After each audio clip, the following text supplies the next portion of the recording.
Hello, surprise. Great to have you here, and thank you for joining me today for the Where Should I Feel It? Yoga Pose of the Week. So this is for you. If you have heard, yoga is good for your back. Yoga can prevent lower back pain. Oh my goodness. Yoga can improve your posture. Yoga can help you find your confidence. It can help boost your energy. It can help you feel more in tune with your true, authentic self. Have you heard these things before? Hello, it looks like I have a friend. So type in a hello if you're here and let me know who's here playing. And lots of love to my replay watchers. It's great to have you all join in the fun. So if you're here on the replay, type in replay so I know you stopped by. So yoga. Why would you even think, how could you even draw a line between trusting your gut instinct and tone and yoga poses, right? How does that work?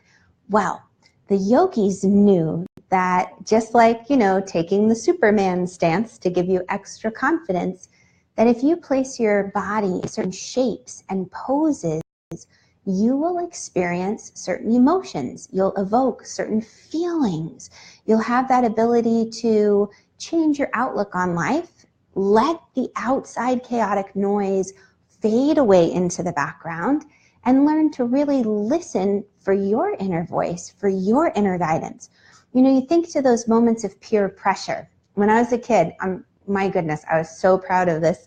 It was so funny. But my mom, she worked really hard to buy me this super special bike.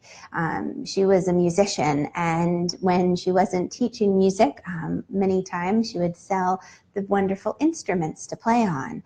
And she had sold certain amount of instruments so she could buy me this bright cherry red bike.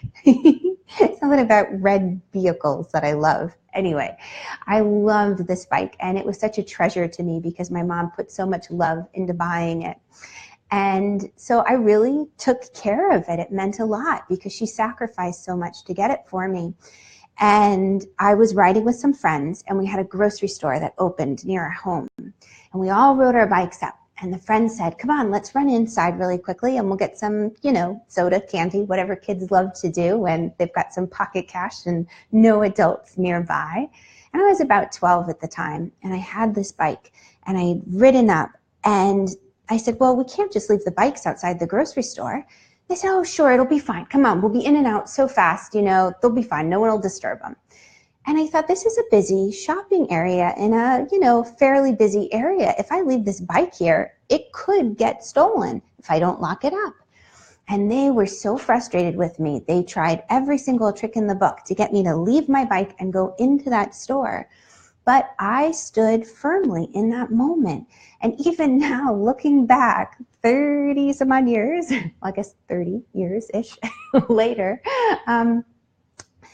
I'm so proud that I honored my instinct. Something within me said, don't leave the bike unattended, but stay with it. It's not worth it, right? What if I'd lost the bike? Oh my gosh, the disappointment I would have felt, when my mom had sacrificed so much so that I could have that very special bike.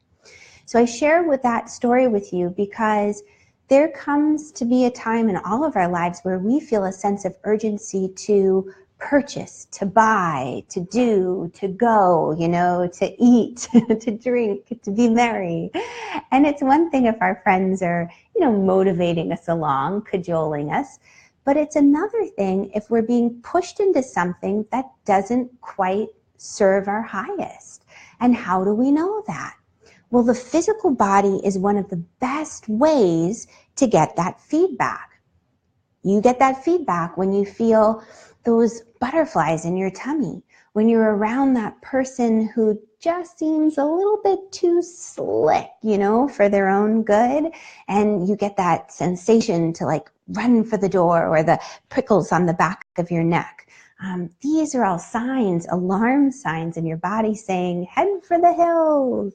But we don't always listen to that, right? We're either too busy. I worked with a friend and a client this morning, and it was so cute. I said to her, we do one-on-one private sessions online like this. I can see her. And I said, how are you feeling today? You know, do you feel any aches and pains? And she said, to tell you the truth, I got up and I've been in such a rush since I've gotten up. I don't even know if I have any aches or pains. You know, does that sound familiar? We're so busy, we don't have time to stop until we're stopped, you know, until we come up against that brick wall and something knocks us over. So why get to that point? Why not make a change and a shift while you're still healthy, right?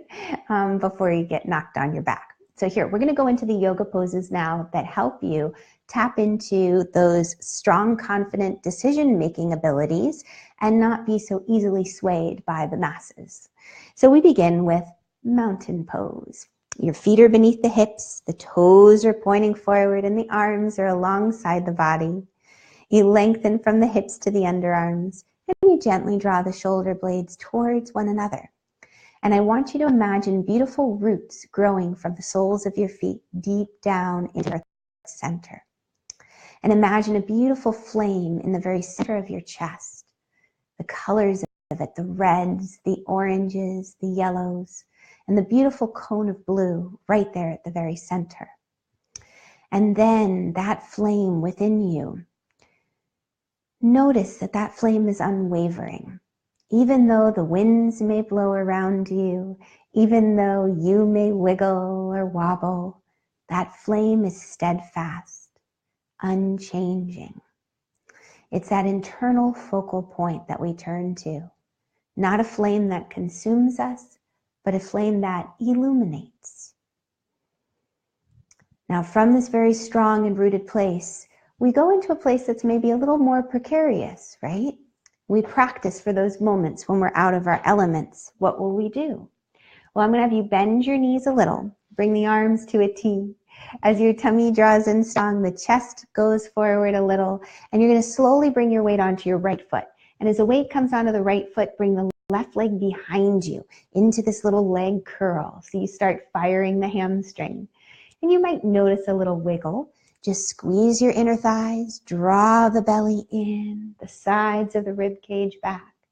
And then from here, start to hinge at the hips, extend that right leg back, and then plant the foot flat on the floor. Ha-ha. Swivel that foot flat, and then sweep your arms up alongside your ears. Warrior one. And in Warrior one, take one more deep breath. On the exhale, arms come to cactus, pivot onto the ball of the back foot. So now we have to, oh, hello, thanks for stopping by. You want to engage your belly. Now, as you engage your belly, bring your chest way far forward. Not only do you engage your belly, but you've got to get those hip flexors working. So we're tapping into the fire, the passion in our belly. And you slide that foot forward and plant it down. And we'll try the other side.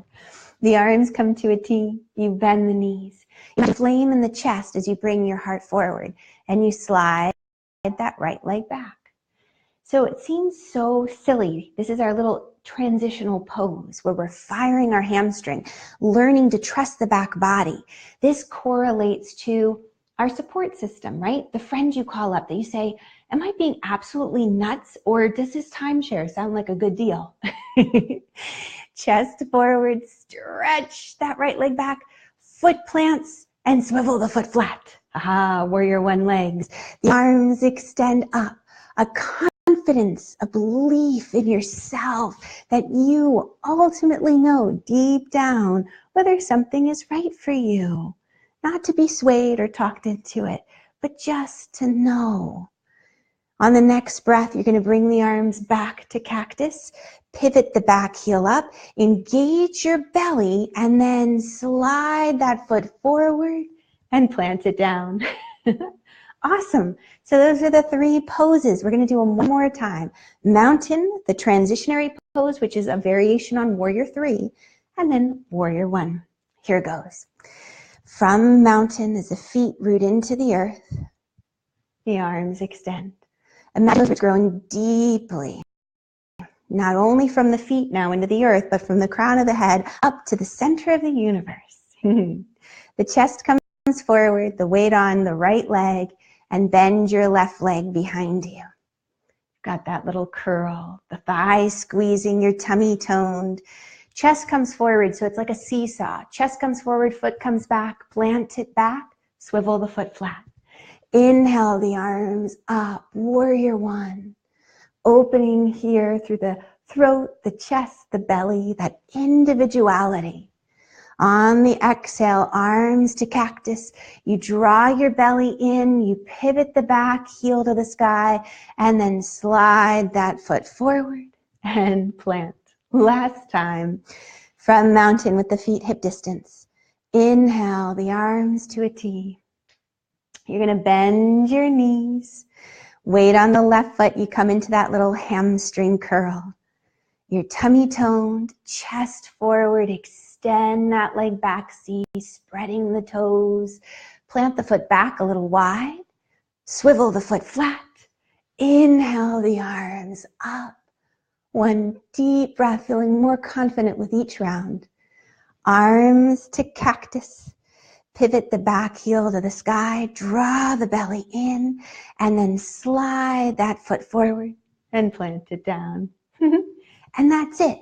Easy peasy. A nice, wonderful way to use the yoga to find your core confidence and learn to trust your gut instinct. Now, if you would like more of this in your life, I'm so excited because I'm going to do a whole 60-minute play shop on just this topic. How to strengthen your core to reduce your risk of back pain, to improve your posture, to protect you as you are getting ready for, leaf raking and snow shoveling. Holy cadoli. All of these things that come up, and even just maintaining your balance as the leaves are wet and the roads are icy or the sidewalks. The yoga helps. It makes a difference. It teaches us how to find a steadiness within, and through that steadfastness, the world may be swaying up and down around us, and at times we may feel ourselves going with it. But instead of always being tossed like a ship in the ocean, we find that even keel, where we don't always have to be exhausted by the drama. The kids have a show they watch called Total Drama Island. I think it's so funny.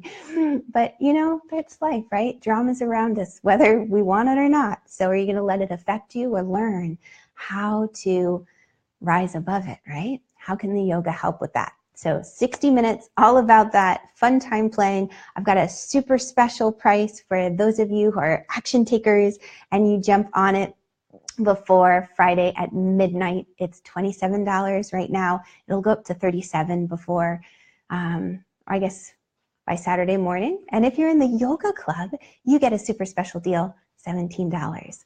So I'll put the link below. I'd love to have you come play with me in the play shop. And I will talk to you later. Catch you on the flip side, guys. Mwah! Love you. Oh, hey, before I go, let me know. What's one thing that you have to make a decision on? Let's go with that. A decision of red or blue, up or down. Who knows? All right. Bye, guys.